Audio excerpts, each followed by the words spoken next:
Hello everyone, welcome to day 20th of September Lead Code Challenge. And today's question is find winner on a tic-tac-toe game. I believe all of us are aware of tic-tac-toe game and its corresponding rules. It's pretty simple and one of the favorite pastime that we used to have during our childhood days. So without much ado, let's look at the PPT that I have created for this and let's get started with the question. Find winner on a tic-tac-toe game. Lead code 1275. It's an easy question on lead code, and I also believe the same. However, it's code extensive rather than logic extensive. So let's try and understand the question. We are given a grid of size 3 cross 3 as per the tic-tac-toe game board, and there are two players playing this game, A and B. With each turn, either A makes a move or B makes a move. The move for A is signified by X, the move for B is signified by a 0 or a circle. We need to tell whether after playing this game we could find a winner out of it, we could find a draw out of it, or it's still in the pending state, the winner is not decided. However, if we are able to identify a winner, we need to tell whether A won the game or B won the game. And what are the rules for winning the game? Either you make consecutive zeros in a row, consecutive zeros in a particular column, or there are consecutive zeros in any of the diagonal. If that case is held true, then B wins the game.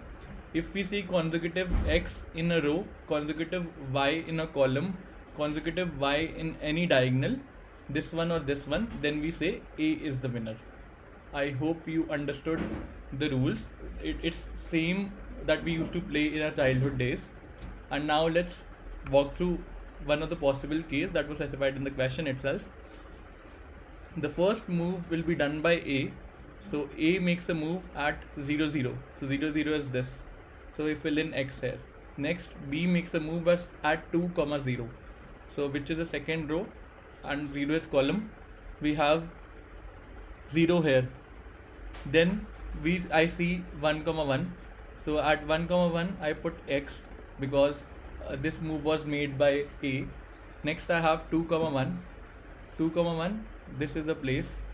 Next I have 2 2. X will make the move or A will make the move, and now the complete operations are over. All the moves have been performed. We need to check what is the state of this complete board. So here you see that a diagonal has been filled with X. That means A has won the game. We need to write all the rules for winning or making it a draw, or there could be a case that the board is still in pending state. So let's try and look at the coding logic, and we'll exactly do the same things as what I have told here. For identification of the pending state, there could be a case there is no winner in the complete matrix and one of the grid is still in the vacant state. Then we say that the matrix is in pending state. I'll explain more about it in the coding section. So let's quickly move on to the coding part. So I've created a board of size 3 cross 3 and I've assigned data type character to it.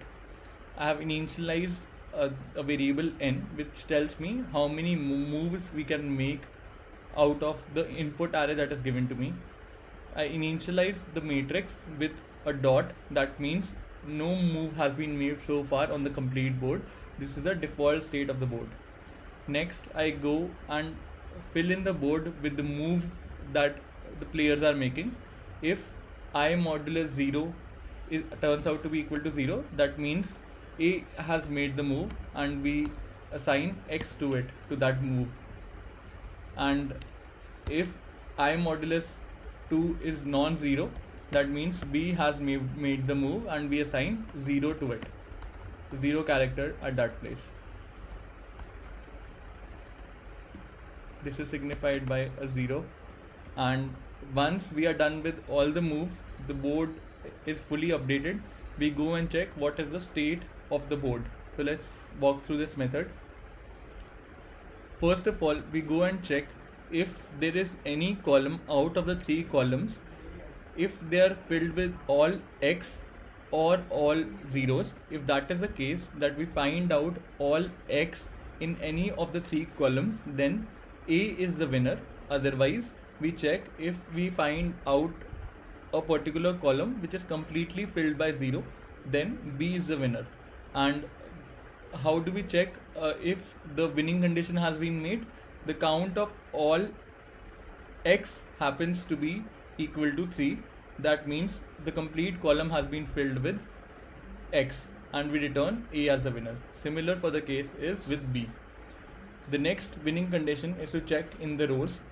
We initialize two variables, count A and count B, as we have done previously, and we check if there is any row in the matrix that is completely filled with x or 0. If that is the case, depending upon the winning condition, if count of A happens to be equal to 3, we return A as the winner. If count of B happens to be equal to 3, we return B as the winner. Otherwise, we go and check the diagonals. Board of 0, 0 and 1, 1 and 2, 2. If all these positions are held by x, we return A as the winner. Otherwise, we check if all these positions are held by B, we return B as the winner. Then we check the other diagonal. So one is in this direction, the one is in this direction, the other one is in this direction. So we are checking the other diagonal here, and once we are done with these checks and we have not found a winner, that means there are only two states possible. One is draw and other one is pending. We go and check how many places have been filled by x or 0. We check its count. If its count turns out to be equal to 9, that means it's in draw state. If it's not equal to 9, that means it's in pending state. Pretty straightforward and simple. So let me just go and submit this up. Accepted. This brings me to the end of today's session. I hope you liked today's solution. If you did, please don't forget to like, share and subscribe to the channel. Thanks for viewing it. Have a great day ahead and stay tuned for more updates from Coding Decoded. I'll see you tomorrow with another fresh question.